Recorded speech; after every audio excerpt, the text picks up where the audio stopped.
오늘을 살아가는 묵상 시간입니다. 오늘 본문 말씀 이사야서 38장 17절입니다. 보옵소서 내게 큰 고통을 더하신 것은 내게 평안을 주려 하심이라. 주께서 나의 영혼을 사랑하사 멸망의 구덩이에서 건지셨고 나의 모든 죄는 주의 등 뒤에 던지셨나이다. 자, 오늘 고난주간 네 번째 날입니다. 오늘 하나님 앞에 하나님의 뜻을 바라보며 우리 고난의 의미를 다시 한번 생각하는 시간 되길 원합니다. 자, 이사야서 말씀을 통해서 우리는 하나님의 뜻을 붙들고 간구하는 그 기도를 보게 되죠. 그 기도가 감사와 찬양으로 마치게 되는 것을 봅니다. 왜냐하면 기도하는 중에 하나님의 응답을 받기 때문입니다. 벌써 히스기야 기도는 오늘 본문 말씀 속에 변하고 있었잖아요. 보옵소서 내게 큰 고통을 더하신 것은 내게 평안을 주려 하심이라.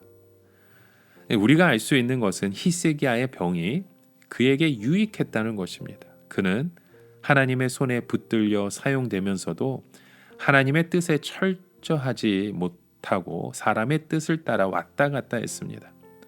그리고 사람들 앞에서는 철저하게 충성되었는지는 몰라도 하나님 앞에서는 조금씩 죄가 드러났던 것 같아요. 사람 앞에 충성된 것과 하나님 앞에 충성된 것이 완전히 일치하지는 않습니다. 그렇게 충성된 것 같았던 종이 어느 순간 무서운 범죄자로 나타날 수도 있습니다.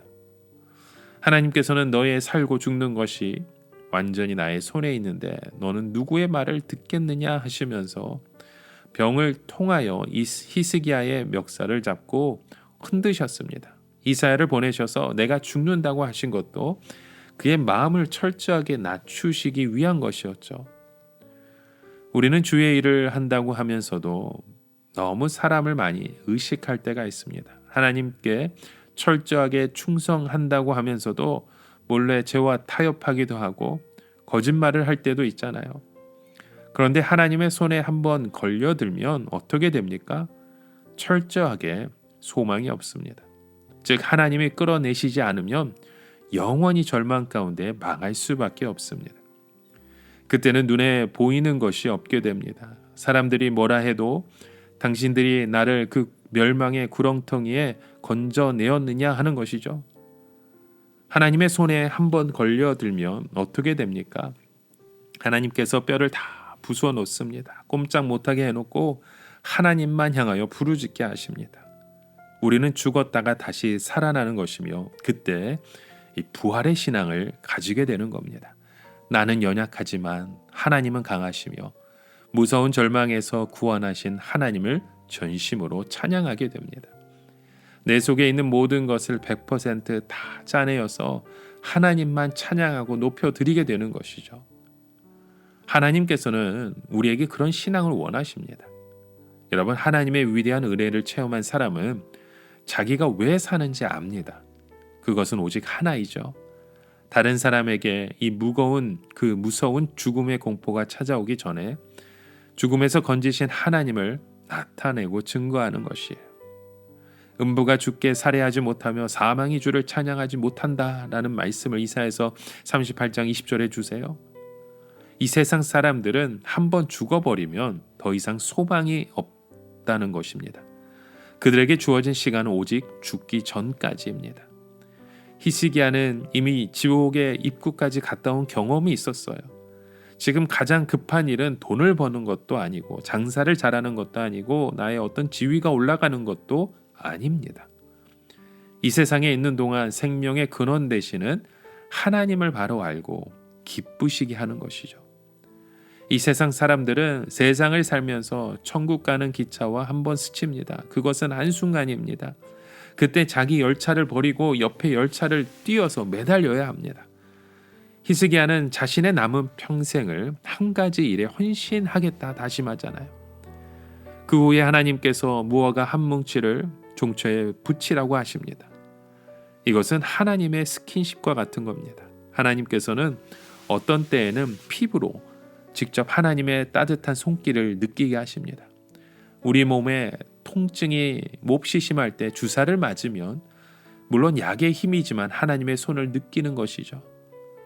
저는 무화과가 약효가 있는지 모르겠습니다. 그러나 아마 종기가 난 부분이 시원하면서 기분이 아주 좋았을 것 같습니다.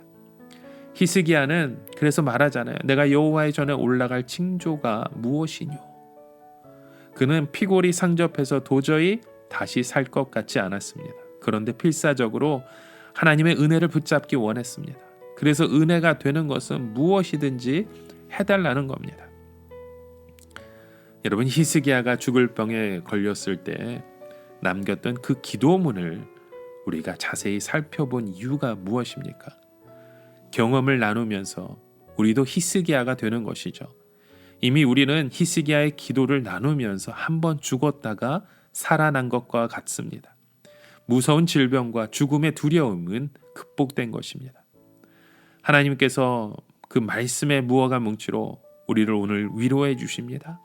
우리의 남은 삶이 이제는 절대로 좌로나 우로나 치우치지 아니하고 절대적으로 하나님을 기쁘게 하는 복된 삶이 되길 원하십니다. 그 사실을 예수님은 십자가에서 우리에게 보여주셨습니다.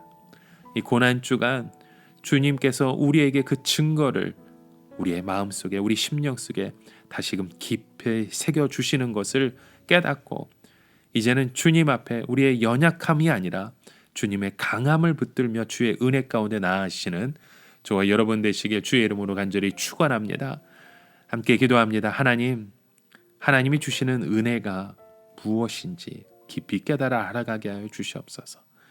나의 연약함 속에서도 하나님의 그 강함을 바라보며 주의 십자가 앞에 우리의 모든 삶이 고백되어지고 행해지는 그런 놀라운 은혜의 통로로 우리를 인도하여 주시옵소서. 예수님의 이름으로 기도드립니다. 아멘.